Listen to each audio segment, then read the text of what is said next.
It's not supposed to be funny, but all the Matt Smith jump scares in this is the hardest I've laughed in a theater in a very long time. Last Night in Soho is in theaters now. Let's get into my thoughts on it. Thomasin McKenzie stars as Eloise, an aspiring fashion designer who has just moved to London to become a full-time student for fashion design. She also happens to have this strange sixth sense that makes her see dead people. Because of this, one night she's transported to 1960s London, where she's seeing life through the eyes of this aspiring entertainer named Sandy. And without getting into spoilers, Eloise is now trying to solve this unsolved murder that happened back in the 60s all by herself. And so it's a big mystery film as well. I will say right off the bat, visually, this is one of the best movies of the year. The cinematography from Jon Jong-hoon is absolutely fantastic and should be recognized across all awards. Just all of them. The acting here is fantastic. McKenzie is incredible as Eloise. Anya Taylor-Joy has another great role in her catalog.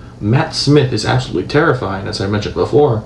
And the late Diana Rigg really pulls in a truly surprising and incredible final performance. It's not a great Edgar Wright movie without a great soundtrack, and that is there too. I'll say that Edgar Wright really swung for the fences for how ambitious this was, and some of it just didn't hit the mark for me. Granted, a murder plot that spans across over half a century is really tough to pull off, but it really just doesn't for me. It feels really confused on what this wants to be, and honestly, in the final act, the whole message that this movie is giving really kind of messes up by the end of it. That's just me though. Honestly, if the story and writing does get a little convoluted by the end, there's still a lot to love about this movie. This is a movie where there's a lot of great things about it, but there's that one little thing, or in this case a big thing, that really holds it back from being